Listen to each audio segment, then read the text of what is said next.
Hello, people of love, and welcome back to the African Bridal Experience, the podcast. I'm here today to talk about the truthful lies of an African wedding storyteller. And I have two people on this couch who know more about the conversation than a lot of people have actually met. They are forces to be reckoned with in their own right. First person to my right is somebody that is known simply as Tola T.A. Alabi. He considers himself just basically a serious student or curious student of life. That's how you put it. So he considers himself a curious student of life. He's a sage, thinker, and teacher of godly life. Ladies and gentlemen, that is my first guest. My second guest is a videographer, cinematographer, photographer, every graph that you could possibly put, he will graph it for you. This is a man that wears many hats and takes on many scenes, but he is also the creative director and CEO of Papillon Mexi Film Studios and the African Bridal Experience, ladies and gentlemen. The man, the myth, the legend, Papillon Mexi, Emmanuel Okolo, is also here with me. So I will let them introduce themselves in their own words, because I don't think I do justice to anybody's introduction as much as they would do. So I'll start with you, Tola. Please introduce yourself in your own words. I think you did justice. You did a very good job. I'll just simplify it. I'm a teacher and I'm a brand enthusiast. Absolutely. And I'm passionate about people and having conversations, basically. But I love teaching people about life principles, business principles, relationship principles, Yeah, basically. I love that. I love that. Principles of relationship, not just romantic relationships, because people miss that. They think relationships are just romantic. And then to you, my good sir with the black cap, Odogu, the chief. Yeah, Please introduce yourself in know your the own work. words. Forget that. Your hype no go work. I think you've done justice to who I am. Of course, I'm Emmanuel Okolo. I'm a filmmaker, moving image specialist, and a media psychologist. Hey, Yeah. Simply put, that's where I am. the chief, That's what we call it. the cap. Not me now. Any other So, me is a counterfeit. Any Yeah, other yeah. one is a counterfeit. And so today's conversation for us now, we're talking about the truthful lies of an African wedding storyteller. Yes. And to delve right into it, we're going to be looking at some subsets of it, and specifically maybe branding and of course illustration, how people show themselves to the world, and specifically in the wedding industry in Nigeria, right? And Africa, we're going to of course try to be of course as wide and cast our net wide to the African scene.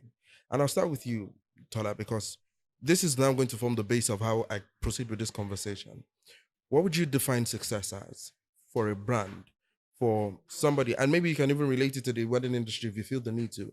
Or how would you define success? Well, that's a good question because, funny enough, I spent some days ago, I spent some time thinking about that question, what success is. And success is, for me, an intangible. It's funny how people see success as a tangible. So we point to what we acquire as success. So we acquire a car, we acquire an office, we acquire a promotion, we acquire a family, we acquire a wife. We see that as success, but that's not success, those are acquisitions. I feel success is a feeling of fulfillment. So it's not tangible. You can never show someone success.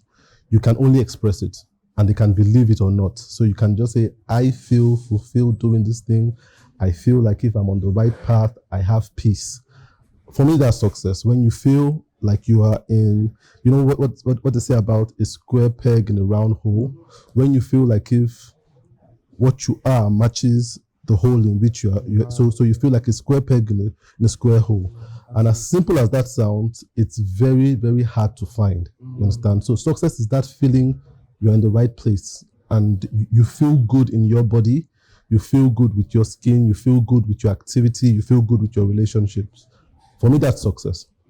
Same question to you. But I want you to be specific now, right? Yeah. What is success to you?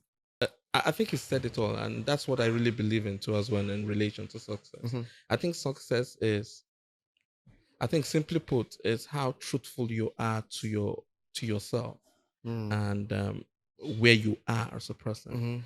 And that's it. It's just the truth about who you are, and you appreciating the values you represent and Okay. the goals you've set for yourself, the milestones you intend to also hit as well. So success is really, for me, just being truthful to everything, really. You believe in, really. Absolutely. Do you think you're successful? I think I'm very successful. I like that. Yeah, I think I'm very successful. Oh, I like that. That's yes. that's radiating self-confidence. With all And to sense of catch some of it. humility, Yeah, of course. with all sense of humility and honesty, I think I'm very successful. Because again, it's not altruistic. It's not something that is dependent on everything else for you, right? It's dependent on your. That's very good. That's great self-awareness. Yeah. And that's something I feel like a lot of people lack. Yeah. It's the self-awareness or the self-respect, because that's another essential part for me. You have to be able to respect yourself for others to be able to respect you. And so if you don't respect yourself, how would you consider yourself? How do you truly value the things that you work for? And so now I'm going to come down to the wedding industry specifically. Now we'll talk about branding. Now, a lot of people have pedestals that they've put themselves on, not because it is where they see themselves, but it is where they see those who they believe to be successful. For example, now I'm an MC, right? And so my idea of success has to be that this person hosts this, this, and this. This person charges so per distance. My rate card as a master of ceremonies now determines where my level of success is now. And so if my rate card does not match with what the best in the industry is now, I'll feel less than. Do you understand? And so where does that now come into now? If we now say, okay, branding, because branding also determines not just how you value yourself, how people value you. So if we're speaking now specifically, now let's go into the wedding industry now. How well does self-valuation affect what a wedding brand is, what it should be, and what level of success they can attain? I really like what you said about self-awareness. It's very important because that's where branding starts from. And just to corroborate on what Papillon said, he said success is the truth and being aligned with that truth. So the wedding industry, it's a beautiful industry. It has grown tremendously in Nigeria over the past 10 years. It's ridiculously grown. Like, I got married 12 years ago, and weddings were still, they were occasions, but not events. Now they are events. Yeah. It's like you start preparing for it almost a year in. So when I got married, we didn't have anything like pre-wedding shots, you know. But now you have pre-wedding shots, you have after-wedding shots, you know, you have all those things. It's like a trailer for a movie. And so it's a cash cow. But the problem is, I really feel with the wedding industry, where vendors get it wrong in terms of branding, is everybody is aiming for one finish line. So everybody sees success as the metrics of success for everyone is, I want to be the wedding vendor for Tinubu's daughter. I want to be the wedding vendor for Senate President's son's wedding. So everybody wants to cater to the upper class and the upper middle class. That's a big problem. Yeah. You understand? When everybody's heading for one finish line, it's a big problem because not everyone is made for that. And branding is knowing what you are made for. You understand? So the core of branding, one very important question you need to ask yourself when you're branding is not who do I want to serve, but who am I sent to serve? So a lot of people think, oh, I want to cater to the upper class. Everybody wants to give premium services. Yeah. Everybody wants to, you know, but not everybody is equipped to do that. So I meet a lot of people, especially in the wedding industry, photographers, and they say, oh, I want to cater to the high and mighty. You understand? But then you can't cater to people to whom you don't understand their experience. So you can't give a premium service if you don't understand the premium life. You understand? You can't do that. Yeah. And a lot of people do that. So they say, oh, I want to cater to the cream of society. But how much do you know about the needs of the cream of society? Were you brought up in that? Do you know how they communicate? Do you know what their values are? You don't know it, so everything is phony. So you're having to learn it. And that's why you see a lot of people, they are put off by their vendors. Yeah. They're like, oh, this photographer you bought was too noisy. He talks too much. He didn't dress well. For him, he thinks he's playing the role, but he's being funny. And people can always see through that. So people don't want to own what am I equipped with. And sometimes what you're equipped with is that you were brought up in the ghetto. And that's who you can relate to. You can relate to people in the ghetto. And the truth of the matter is there is a market there. There's gold there, but everybody ignores the gold there and feels like, I don't want to work with these people. I want to work with those people. So I experienced that in on career as a creative. You see, when I started doing branding, I wanted to cater to Fortune 500 companies, people that ran like multinationals, conglomerates. But then I realized my experience did not align with that. Number one, I don't have an Ivy League education. I'm not from a wealthy family. You understand? So I didn't understand their narrative. So every time I was in that room with them, I was a phony, and I was always intimidated. The narrative I understood was a struggling entrepreneur. Absolutely. Because that was my story. I struggled to get into the industry. Do you understand? Yeah. To buy a laptop, we had to save money, nickels and dimes together. To be able to scrape through and do that. So no, we'll get to that, because again, that's Pandora's box, if I'm being honest with you. That question is, but I want to segue to him for a little bit, because you've been in this industry for a while. You have skin in the game as much as anybody else, maybe even more than most. My question to you now would be, how does it affect marriages? And I'm not talking about the bride and the groom. The marriage between how you see your brand and how you choose to serve. Where does your valuation of your brand and the humility to serving your clientele, where does that marriage, right? Where do they find common ground? Okay, so I will try, to be honest, thanks for that question, because that's one of the narrative I've been trying to change for years now. Yeah. And I would just simply analyze it this way. It's as simple as, if a client contacts me for a service, for example, it means to a certain level the client has trusted me to deliver on it. Absolutely. Without interruption. Absolutely. So I'm not expecting the client to evade the creative process of doing that. He has trusted me to do that. Then also, I think this zeroes down to the photographers. I don't know why the photographers are the theme of the day. I mean, it was just an example. It zeroes down to the photographers. Yeah. If a client has trusted you to capture the moments of their wedding, what they've said literally is, get my best part in the course of the event, uninterrupted. Yes. Simply put, that's what they've said. Yeah. But if you now decide to show your presence by bringing all the apparatus, I know it. Some people say it's packaging, but truth be told, that is you literally insulting the client. That I know it's your wedding day, but I need this to make you look good. So sorry, can I even come in here? Yeah. Is that I've said it to someone, and I said it, and it was just something that came up.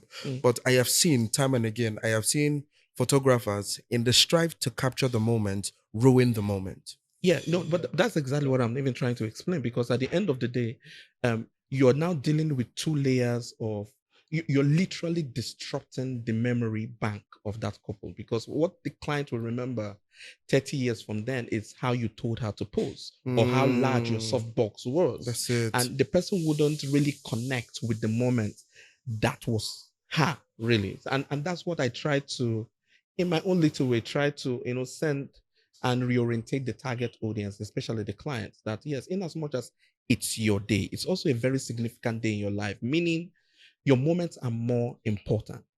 And again, in terms of branding, that's, for me, that's what really guides my visual templates in terms of deliverables to my client. I try to be there, but try not to be there. So try to get yourself involved with the client and try to stay away from it, so that you can be able to capture authentic moments, really, and without disruption. Because by the time you bring in all these apparatus, in as much as you think it adds value to your brand personality, it also sends a wrong message to your guests, because the people who have come in to witness this wedding are actually your potential clients. Yes. And if they feel uncomfortable because of your obstruction, you sold yourself short to potential clients, but literally you're locked in with just that client. Yeah. And I also feel, I just want to chip into what you said, because it's striking a very important point there, in the sense that the problem is the mindset of the generation we have right now is everybody feels like a star. everybody's a celebrity. Nobody in their own wants to life. play supporting role. Nobody wants to play supporting role. So everybody has their following. So you need to impress your followers.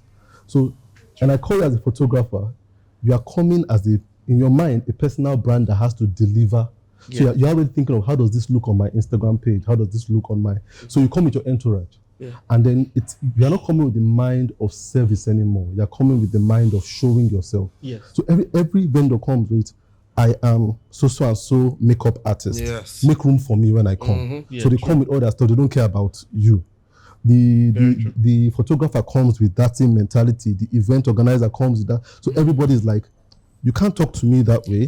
Do you know who I am? I have 200k subscribers or followers on this. You need to make room for me. So I like that point, because again, it hammers on the question that I'm trying to ask, right? My question now is this: essentially, you've seen it. You've said, okay, fine, I've seen these people and I've observed. You've also been a victim, because again, you had lofty aspirations. They weren't wrong for you to be able to shoot for the stars. But again, in shooting for the stars, you understood that, that's not where I am. I'm comfortable among the clouds. Not comfortable, but that's where my purpose is. And so where a lot of us miss it is that we forget we are in the service industry. Keyword is service. And so we miss the point of actually serving, right? And so why I'm saying this is, I know this for a fact. People will not remember what you say. They remember how you made them feel. And that's for me as a communicator. And so taking it now down to branding is that people will not buy your product. They are buying you as a person. I'm not buying into your product. I'm buying into you.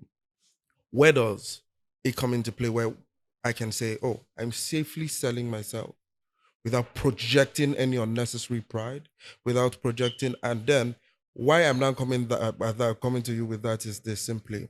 Have you seen any key elements of today's wedding brands? You can also, again, stretch it to other wedding brands.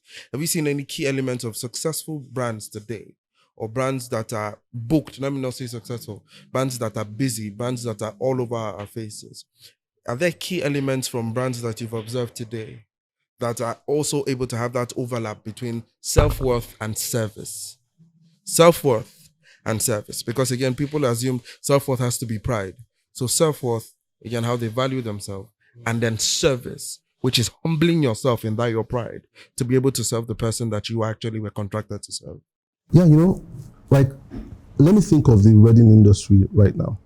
There's this lady in Lagos who is like top-notch event organizer, Sapphire Events. Okay. And one thing I like about her is you can see that there's no air of arrogance around her. Oh, okay. You see, so when she comes for the event, she's not all dressed and say, okay, my boys are doing it. She's in there doing it with them. Do you understand? Yeah. And you can see a sense of it, because at her level, some of them don't even go to the events anymore. They're like, you guys go and do it and just send me a check. You understand? But she's there. Right. You understand? At the end of the event, you see her dancing with everyone. Everyone. You understand what I'm saying? That's her signature. That's her signature. You understand? She's bringing herself, but she's not intruding on the customers or the client's space. So she's still bringing that energy of professionality, and at the same time, not bringing an air of arrogance into. And it's very, very hard to find right now. So it's not a matter of I am more than, I think her name is Buki Bokno or something, or Funke Bokno. Funke Bokno. You understand? She doesn't come with that I'm Funke Bokno, make room for me. You understand? It's that how can we make this work? And for me, I think if I'm going to think of it right off the top of my head, she will be one person I would think of. And that makes me want to work with her. You understand? Not because of her name, but because of her spirit. And that's what we must understand. Once you own who you are, you own your spirit. And that's attractive to everybody. And then people want to work with you just based on that spirit. And do you think passion plays a key role in how people illustrate themselves when executing a job? Definitely. Passion is the battery. Passion, you cannot feign passion. You understand? You cannot feign it. It's very, very hard. You know these people that are passionate about what they are doing. And it's not in... People always think passion is like a spirit of exuberance, whereby you're always smiling. No. Some people are very quiet. But passion is a spirit. You feel it. You don't know what it is, but you just know that this person cares about you. So passion is not really caring about what you do. It's caring about the people you do it for. You understand? Yeah. That's passion, and you can feel it. It's palpable. When you work with someone that is passionate, you are, this person cares about you. Yeah. You know the tone of their voice, the way they look at you, the way they listen to you. You know, those who are passionate. Absolutely. Wow. And so, people of love, we take a quick break to be able to keep the lights on. And so, when we come back, we continue on Truthful Lies of an African Storyteller with Tola T.A. Alabi and Papillon Mexi Emmanuel Okolo. Please come back. All of the gist will remain with you. My name is David Williams, and see you in a few. Today we are here for Nelly and Emmanuel, the latest couple in town. Let me tell you one thing. Love is real, it's beautiful, it can be everything you want and more. All you have to do is say, I do. And that's it.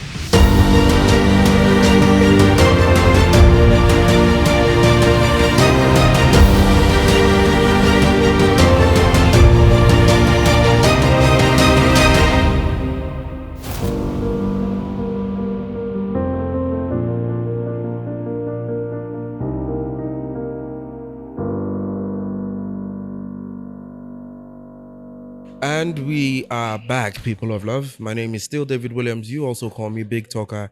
And it is still Truthful Lives of an African Storyteller, still on the African Bridal Experience, where we will be dissecting some of the micro details of what branding is for upcoming brands and companies in Nigeria, especially in the wedding industry. Before the break, I had this conversation with Mr. Tola T.A. Alabi and Papillon Mexi Emmanuel Okolo.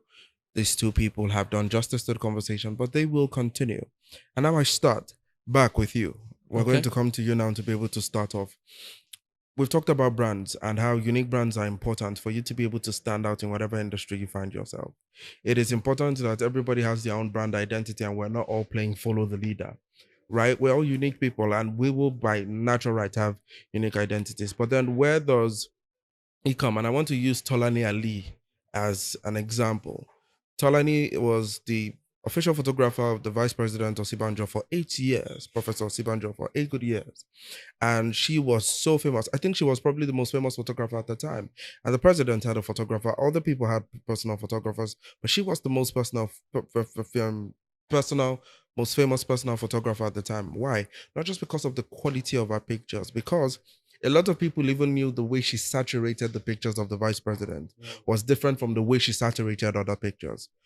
I believe, and I could be wrong, I haven't heard that from her directly, but I believe that she was able to not impose her style on him, but found the best angles, the best color tone, and the best color formations, and the best editing styles that worked best for Professor Yemi Osibanjo and stuck to it. And so every picture you saw of Professor Yemi Osibanjo had the same pattern.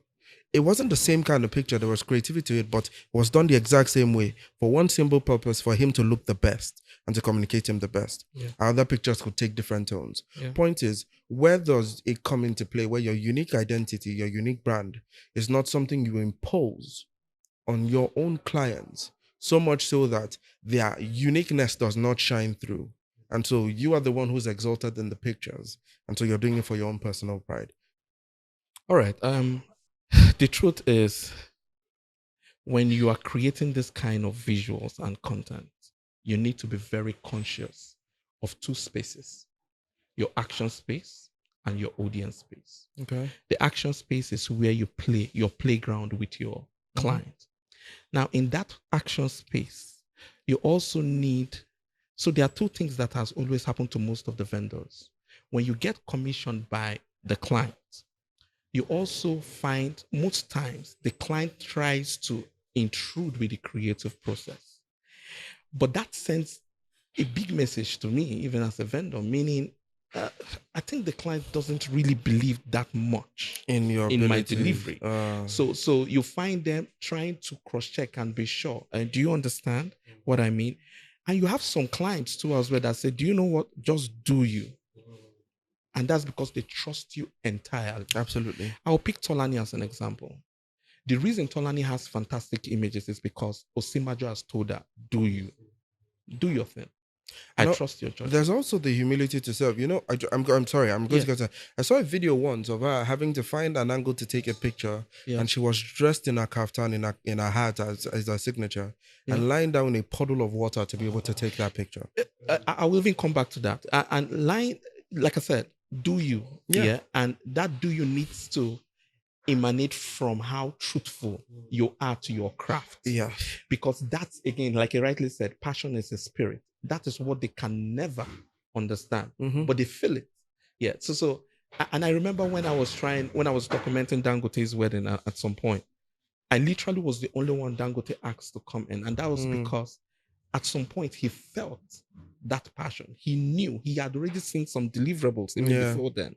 So when you see the final deliverable, backtrack it a little bit and find out the process in which that visual was created. Absolutely. Now, if the process in creating that image is so technical, I don't think it speaks well of the creator. Really. Absolutely. Yeah. If it becomes too technical, it means there's no soul. All I need to do is buy the softbox, get your camera, and just jump up and down and pick a couple skills. But there's some shots you will see and videos you will see, and you will like, what angle? Really? Yes. Okay, how did he know you were looking at him, And those are the questions you want to provoke. Those are the moments, because again, even the subject himself, when he looks back at those images, he will still ask those questions. Where were you when this happened, really? How were you able to capture this? Yeah. And that is exactly what they are paying you for. But a situation where the client now takes over the creative process. I need you to come with that soft box. I hope you're coming with the reflector, not the one that my body. I think you're seeing this part, right? Can you reduce it? You don't have to do Photoshop very well. Yeah, and that is the problem I now have with creators, because we end up selling ourselves short by presenting too expertise on the table. Some of us present ourselves as photographers, while most of us who actually get the big job present ourselves as fantastic editors. Because the client themselves know they didn't come with this body. They didn't even come with this clean video. Yeah. You spent a lot of time in your post edit to ensure to create this. And that's what makes me different really from every other creator, because I try to keep it closest. I'd like to keep your story closest to its truth. So that you actually remember what I like that. Yeah. Keep your story closest to its truth. Yes. Not your truth. Not my truth. Because again, yours is to interpret the truth that you find. And now to you, I want to get to the ones that are upcoming and they do not know they are upcoming. Again, people tend to forget that, again, it's not enough to get one or two clients and get a big paying job and get a viral video. Again, I would tell you that a lot of success that is hinged on what we have in today's market is one viral video. Very true. We base a lot of success now on the amount of people that have watched what you are actually saying. But then you seem to forget that an accident happens and it also gathers a crowd, just as much as someone singing also gathers a crowd. So we have to also understand that your crowd, are they gathering to mourn, or are they gathering to appreciate the craft that you have brought about? But to segue from that is for me to be able to now come to you.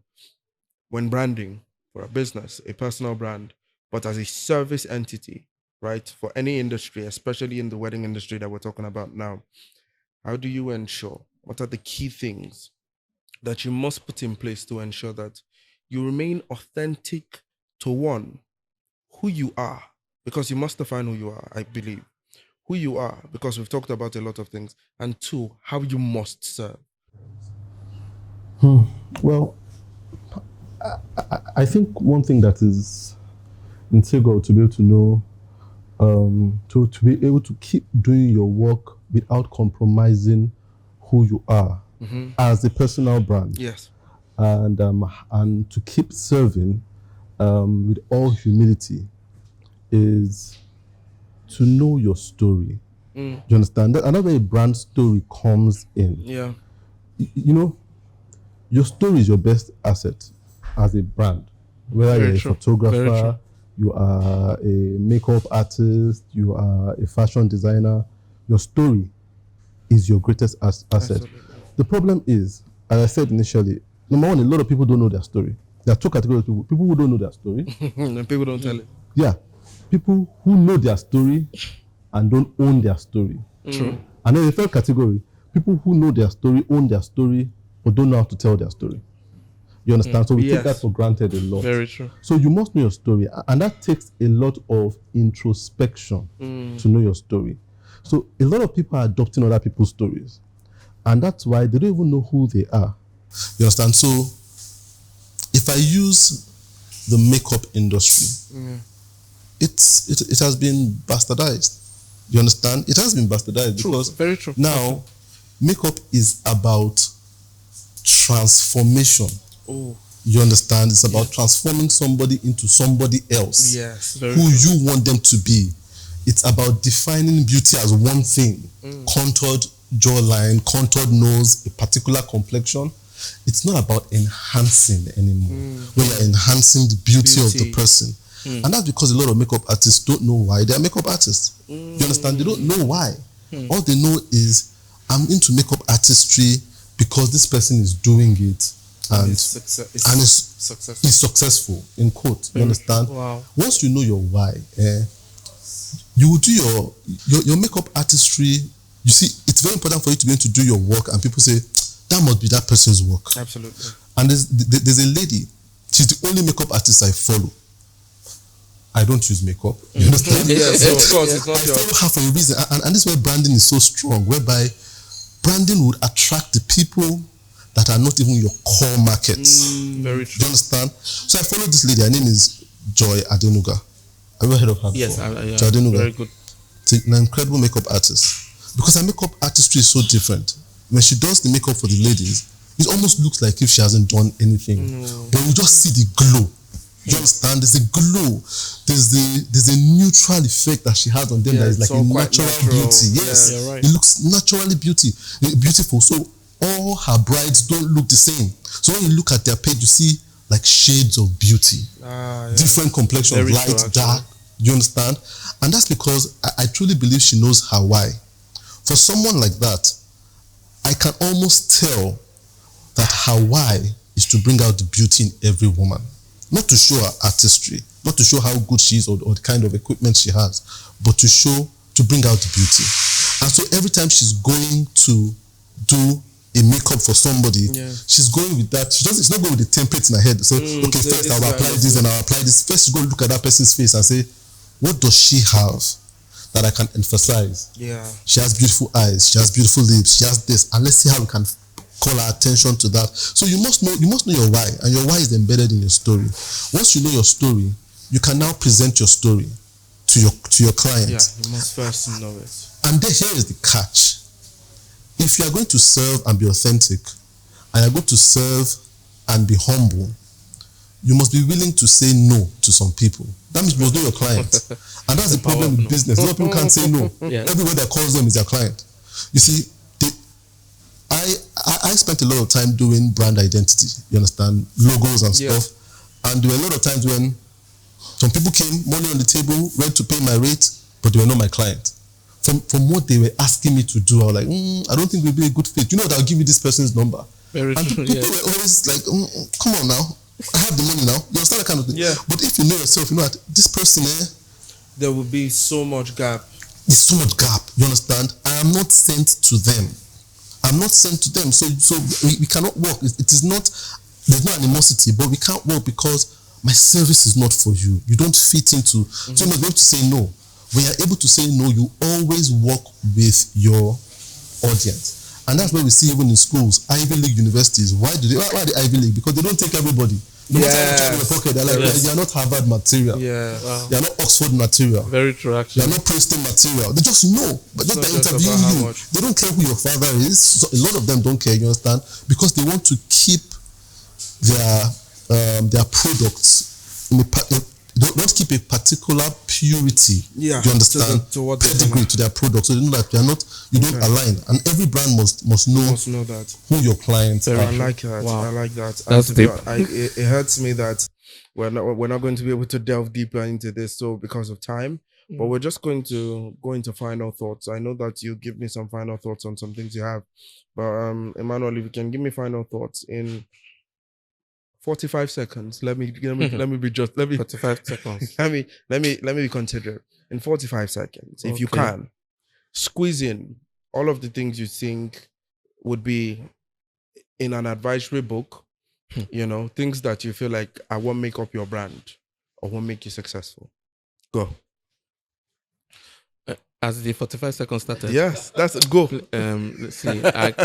This 45 seconds can only probably cater for the last 6 months advice. So if you want me to give 15 years, anyway. 30 seconds more. All right. So I think my advice, and this is to upcoming any and everybody who. Okay. So my advice to everyone, really coming from a visual creator of storyteller's perspective, is see moments and events as timestamps. Just see yourself as someone who has been sent to capture those timestamps, and pay attention.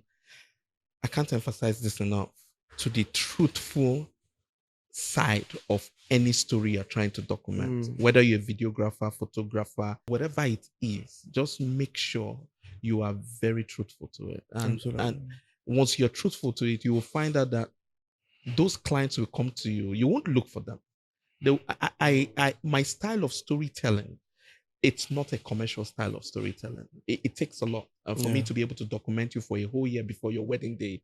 I don't think any other videographer really would want to spend such time trying to do that. However, I'm truthful to my calling, to what I believe I'm giving the client. And it's clear, I am not trying to feed your desires or your desires for your wedding. I'm actually trying to arm you with the tools to help sustain your marriage. And that comes from me being there. Yes, me being there to document the high, the lows, your laughter, your cries. It's just me being there to help give you enough content for you to have in your archive to look back on. Not just the wedding day. For me, the wedding day just becomes the climax of my entire story, not the main story. And I think that's the mistake most vendors actually have. So my advice to even creatives is, please, let's just slow down, I beg. And call our clients, reorientate them, and try to let them see reasons beyond today on the deliverables we are creating for them. Thank you so much for that. That's quite beautiful. And to you, Mr. T, I know that it's quite difficult for you to, because I would not even want to put you within a time box. But help us, share your final thoughts on what you believe we could do better as brands in Nigeria. Is to know yourself.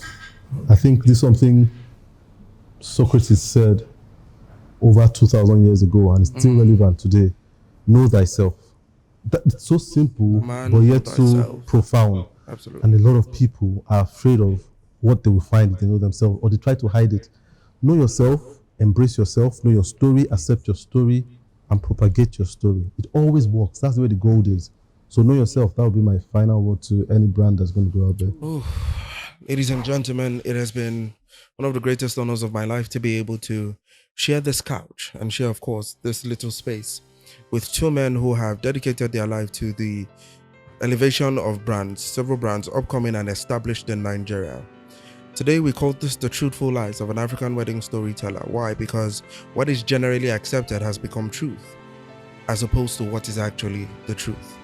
But we hope that you're able to find your own truth, center yourself in it, discover it, refine it, and deploy it, and ensure that you are not imposing yourself onto other people's realities. And so when you do so, you stay in your own authenticity and you can continue to serve. My name is David Williams, also known as the Big Talker, and this is African Bridal Experience, the podcast. So take care. Until next time.